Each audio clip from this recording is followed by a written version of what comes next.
Oh god, I don't want to play this anymore, but I don't people either. are like, it's so good, and I'm like, I keep dying. They're incorrect. This is not good.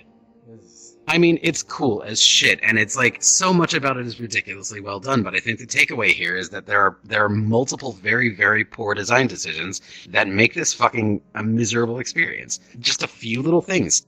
The ghost could respawn in a new place every time he kills somebody. He doesn't need to patrol as aggressively.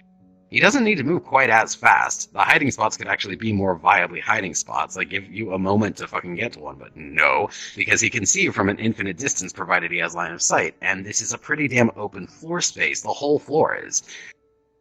The fucking monster shit in the sewer, or in the basement, or whatever. Again, straight ripoff. Absolute straight ripoff from Amnesia the Dark Descent. It sucked in that game, too.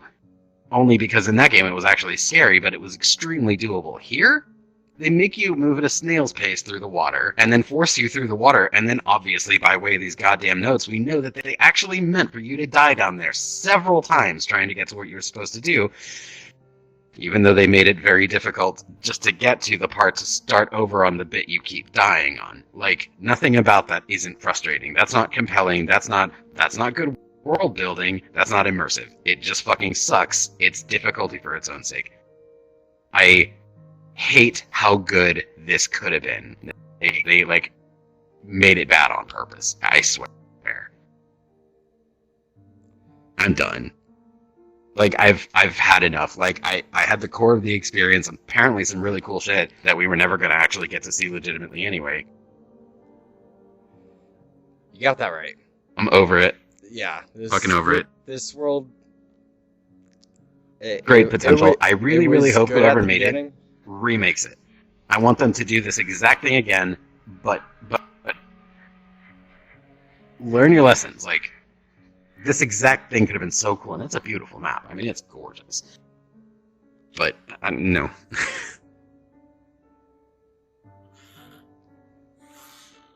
I'll give it out of 5. 5. It's a 5. 5 out of 10. 5 out of 10.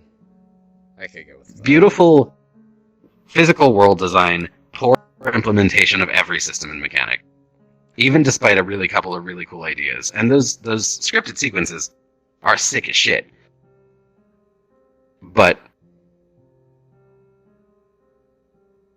they tried to make a Resident Evil game here, and they did a bad job at it.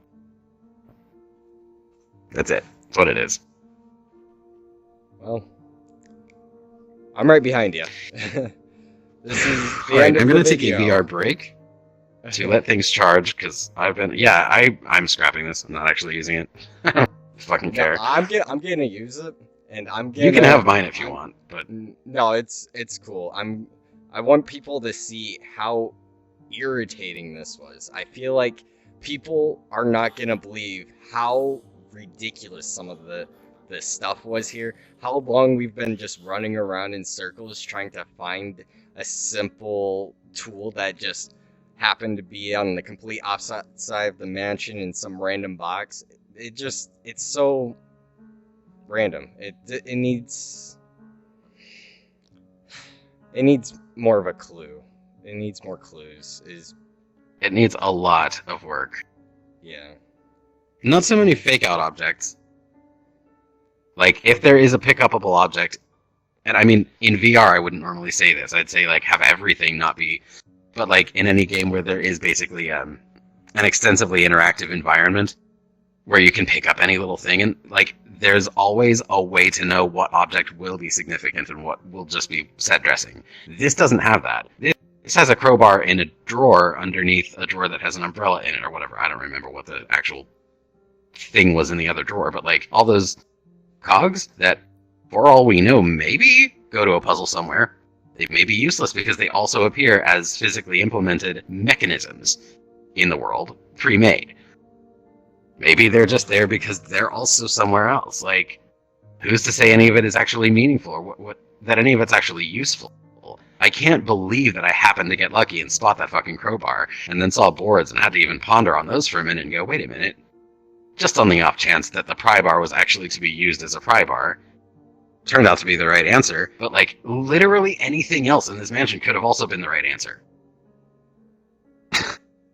Yeah, there's a hammer. And if you happened to not come across the crowbar, and what if the hammer didn't work? Because I don't know if it does. Yeah, I don't know. But what if it didn't, and you happen to never find the crowbar, and then you're doing nothing but just literally searching through every drawer on the entire floor until you hopefully maybe find something. There's nothing to guide you. Nothing. They could have made this so good. Few simple changes. Just simple changes. Because the map doesn't need to change. The map is solid. Really well put together. I think you could have had something way more if you just took out the monsters that are just patrolling. I mean, I actually agree. If it was basically just one big escape room, yeah, I'd have been okay with that. But being dogged constantly does make it worse. And it could have still been a horror map. Yeah. There were a horror map without monsters that only had atmospherics in the form of visuals and sound. Yeah, that would have been cool as hell. I can see why there's a wall of fame for this world now, though. Holy shit, right? Yeah. Yeah. It's not that it's so fucking scary you'll never make it through. It's like I'm beyond frustrated. I have left fear completely behind. Except for the creepiness of the mannequins. Again, that was cool as shit. But like nothing about this is too scary to continue. Alright. I am going to leave. I'm going to let things charge for a few minutes and I'll be back. Wherever the hell you guys are. Bye. Later. Bye. Doodles.